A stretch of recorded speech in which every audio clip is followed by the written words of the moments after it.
Welcome to this Juneteenth 2025 edition of Freedom Friday. But before jumping into the counter story of Araunah the Jebusite, the last black king of Jerusalem, I want to pause a moment to recognize June 19th, yesterday, as a day marking the true emancipation of many enslaved people in the United States. Although Abraham Lincoln signed the proclamation on January 1, 1865, the information was deliberately and illegally withheld from some enslaved persons, notably in Texas, until June of that year, 6 months later, to facilitate maximum exploitation. These people were kept in chains by the withholding of information that would have set them free. Unfortunately, this is not an isolated occurrence. It has occurred repeatedly in many forms throughout history. That is why on Freedom Friday, we uncover forgotten faith, unearth buried truths, and shine a light on the sacred threads that bind all people to the divine story. Specifically, though, we expose the truth about how the black experience in sacred scripture has been suppressed, marginalized, and ignored in the interest of those who have sought to perpetuate the myth of black inferiority. I'm Conroy Reynolds. Now, close your eyes for a moment. Imagine you're standing on a dusty hillside just inside ancient Jerusalem. The air is heavy. The wind carries the cries of grief from a city under divine judgment. Bodies have fallen. Fear grips the people. A mysterious plague, deadly and swift, an epidemic, spreads like wildfire. No one knows why, and no one knows who's next. Now open your eyes, because this is the place where something extraordinary is about to happen, where judgment meets mercy, where a black man, a Jebusite named Araunah, will take his place in history as a divine partner in God's plan to redeem the eternal city. Our feature text is 1 Chronicles 21:15. And God sent an angel to destroy Jerusalem. But as the angel was about to do so, the Lord saw it and relented concerning the disaster and said to the angel who was destroying the people, "Enough, withdraw your hand." The angel of the Lord was then standing at the threshing floor of Araunah the Jebusite. King David has done something reckless. He's conducted a census of Israel's fighting men. We're not told exactly why this was so offensive to God, but scripture says David's commanders warned him not to do it. Perhaps it was pride, a desire to measure power instead of trusting Yahweh, who had placed him on the throne and made him victorious. Whatever the motive, the result is clear. Yahweh is angry, and a deadly plague descends upon Israel. Tens of thousands of the nation's fighting men perish in the epidemic. And now, David stands on the rooftop of his palace looking over the city, and what does he see? He sees what no one should ever see: a destroying angel with sword drawn, ready to strike. But the angel stops by Yahweh's instruction. He hovers at one particular location, the threshing floor of Araunah the Jebusite. Now, who is Araunah? Here's where history and faith meet in a way we dare not overlook. We need to look at this.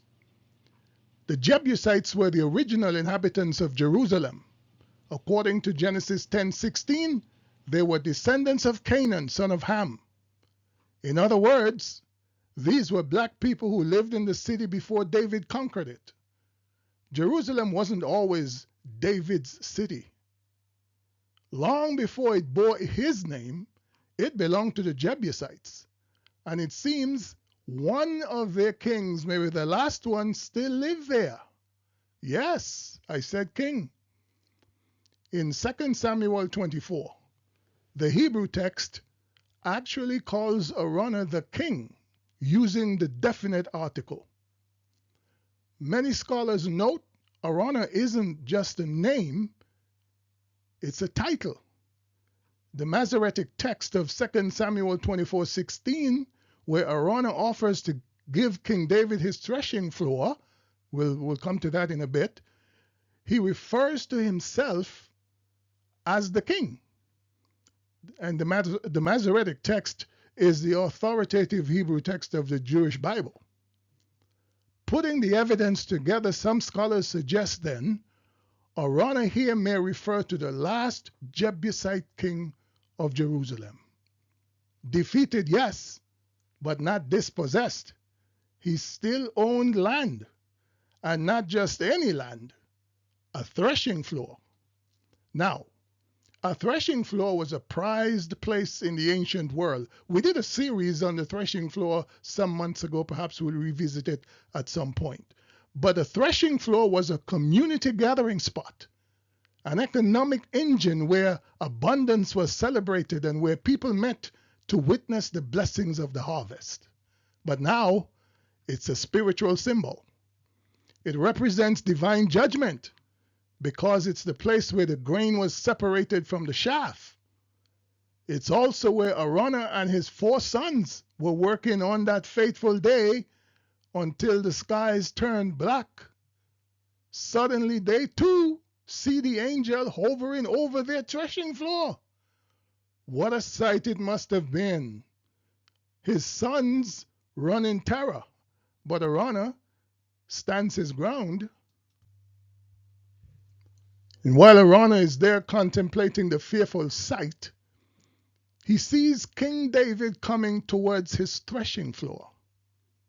Not as a conqueror, but as a broken man begging for God's mercy. The prophet Gad had brought a message from God to David telling him, go to Araunah's threshing floor and offer a sacrifice.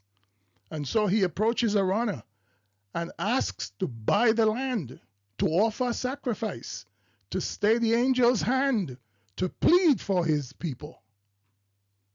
And what does Araunah say? All this King Araunah gives to the king. He offers it freely.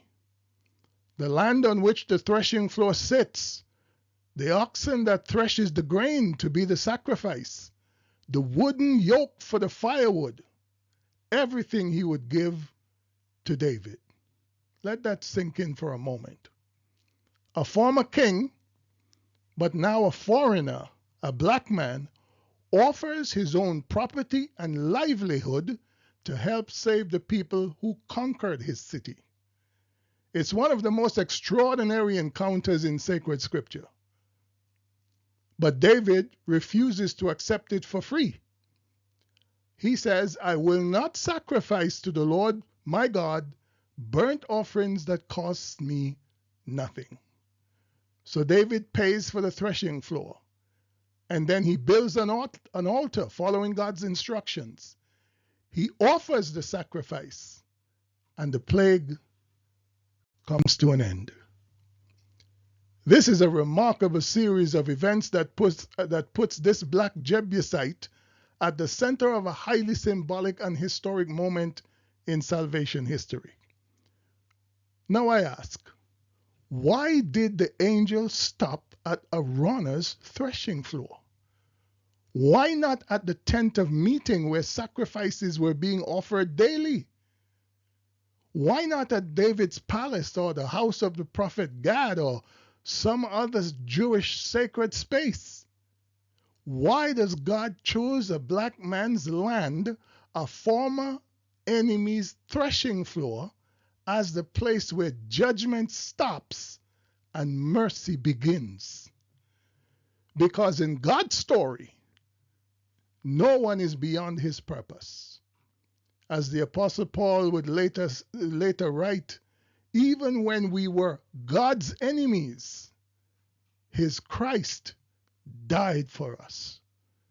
Therefore, Araunah becomes not a footnote, but a foundation for what was to come through the Messiah.